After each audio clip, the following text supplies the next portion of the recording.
Good morning. It is Tuesday, February 24th. I'm Elizabeth Hasselbeck. Shutdown showdown. Is America's top security official playing politics at the expense of your safety? A shutdown of Homeland Security would have serious consequences and amount to a serious disruption in our ability to protect the homeland. It is a heated federal funding battle, but are scare tactics really the way to go? Laura Ingraham here to react straight ahead. And the Mall of America is still on high alert this morning after terrorists apparently threatened to attack that and other malls. Well, now one lawmaker wants the mall to scrap its no-gun policy and let citizens defend themselves. You know what? He might have a good idea there. I think he does. And another day, another scandal for the VA. Now the man with tasked with fixing the department is under fire for these claims. Special Forces. What years? I was in Special Forces. Well, the problem? He wasn't in Special Forces. Your emails are pouring in on this one. And by the way, everybody's been surveyed. It turns out mornings are better with friends. Hello, everyone. I'm Julie Andrews, and you're watching Fox and Friends. Julie Andrews had a career goal actually satisfied. Lady Gaga did a tribute to her on the Oscars. Pretty You think amazing that was on her bucket list?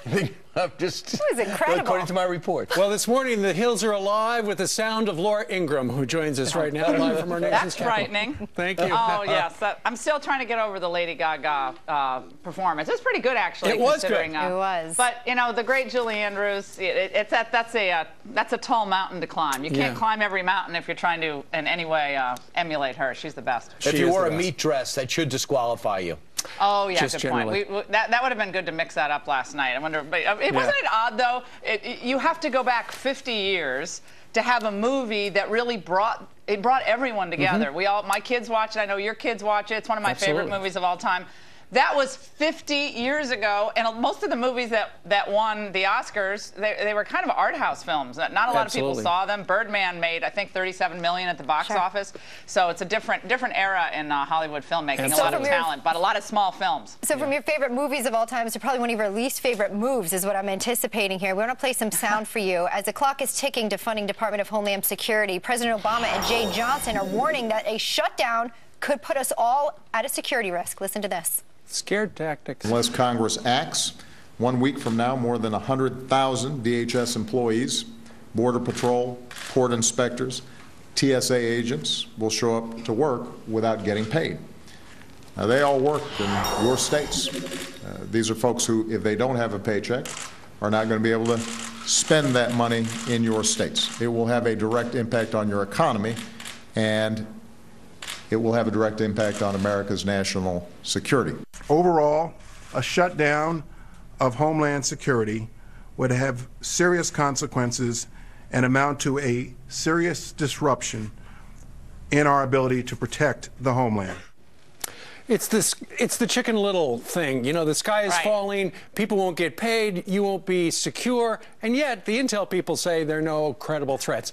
It looks like politics, it looks like scare tactics. Well, this is so predictable, it's boring. Okay, we knew this was going to happen in December. When I was on Fox and Friends in December, I said that if the GOP did not set the narrative on what was going to happen on this debate, they would ultimately cave. You were right. And cave into pressure, and they would, we can't endanger the country. Now, think about this, guys.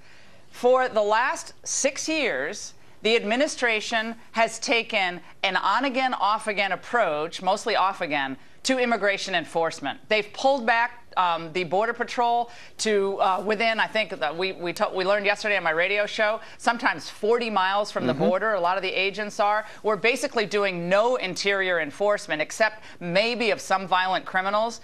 And now they're talking to us about how the nation is going to be endangered, which is itself a fraud because we know most people have to show up at work. This is all a lie. And if we had Republicans who actually disagreed with Obama on amnesty, we only have a handful, like Jeff Sessions and Ted Cruz. If we had more Republicans who were honest about this, they would be saying what I'm saying today. We don't believe you, Mr. President. This is scare tactics. You're the reason this department won't be funded. Own it. But too many Republicans are shackled by the Chamber of Commerce and their big business interests, and so they want to go like this and say, well, look, we have to put the nation first. Right. It's appalling. Right, Laura, but when it comes to the executive order, there was even up to 9, maybe even more Democrats who said, we don't think this is right, because the president said it 22 times. One of those people who is not voting with Republicans to deny Homeland Security funding because of the executive order is Senator Joe Manchin. Listen to what he told us a short time ago.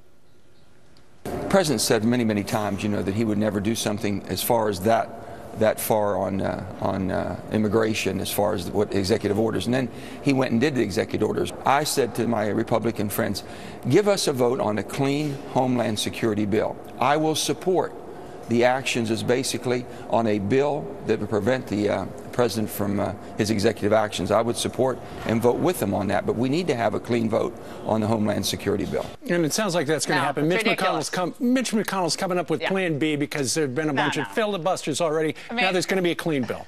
I know all of us look really young, wink, wink, but we weren't born yesterday. Okay, that's a nice little move from Mitch McConnell, who's a smart guy. He kind of knows the legislative maneuvering.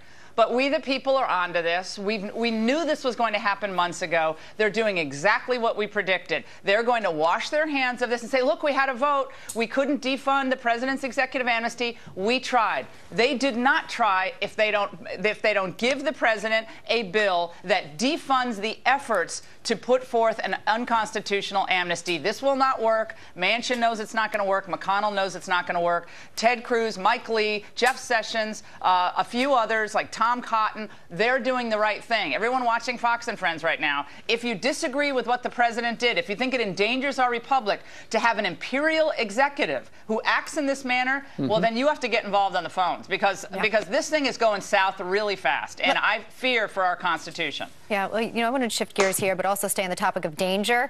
The Mall of America today is preparing for the worst, and they have been since yesterday after al-Shabaab, the terror threat, they threw in their face right there, saying that they were going to bring some harm. They peeled back the curtain, the mall did, showed the security floor. They're swabbing cars and bags. But now there's a lawmaker there urging that the fact that the Minnesota, they dropped the gun policy because they have a no-carry zone there. And he's saying that Americans should be able to protect themselves in a case like this. This is the Minnesota state lawmaker, Tony Cornish. Right.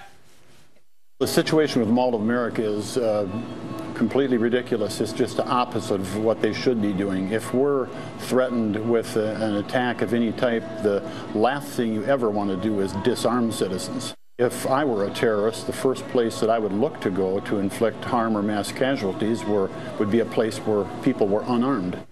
What do you think about that? Arm the shoppers? I just like the hat. So if he's going to patrol personally, I'm in a... Look, I don't think we should jump every time, the freaks with the ace bandages around their faces put out videos. The malls have always been soft targets in this country since, before 9/11. We're always worried about security at malls. I do believe these no-gun policies, maybe they were passed with some degree of goodwill, but I've never thought they helped. I mean, how does that help? Someone who's going to commit a crime doesn't care about a no-gun policy. The only one who has to be worried about a no-gun policy is a law-abiding American who is trained and proficient in the use of a firearm to protect oneself or others. So I don't think these gun policies generally work, and so I think if this is a point where we can have a debate about this, great. But these videos, I just think we react so emotionally to these videos. I think we should have a clear-headed debate about how to best secure the homeland without changing our way of life. We can't change our entire way of life. I know. Jay Johnson supposed to be extra careful if you're shopping at the Mall of America. Particularly careful. You're particularly careful. I've been to the Mall of America many times. Yeah. I'd only be careful about eating the fast food near the roller coaster. The roller coaster is a little scary. Yeah. Brian and I have actually been on that roller coaster. Yes. It goes fast. For indoors, that'll it goes fast. That'll make you sick real quick. Yeah, that's dangerous. It was our own free time if Human Resources is watching. No. The whole crew was there. We took a camera crew. Remember? Oh, I remember that. You guys get all the fun trips. We just do. The RNC brought us there. Oh, lovely. At least we were there for the convention. That's right. The Republicans did not pay for our trip. We paid for our trip. Well, that's what brought us there, though, because we were there to cover the convention. That's the way we did. Instead, you were just having some fun. All right. And don't you guys, the ISIS, the Shabab, if these guys are such tough guys, why don't they take the ace bandages off their faces? I mean, it looks like the return of the mummy every time we see one of these videos. I mean, aren't we all sick of, we're sick of them. Yeah. We're sick of their stupid tactics. They're evil. We need Muslims to come forward and take back their faith from these terrorist evil thugs. This needs to be exposed. They need to be satirized and ridiculed, and then we need to kill every last one of them. All right. Laura Ingram's going to go do her radio show. No. You just blew your State Department spokesperson gig. She's going to go do her radio show all across this great land. That's Laura right. Ingraham, thank you very much. Great to see you guys.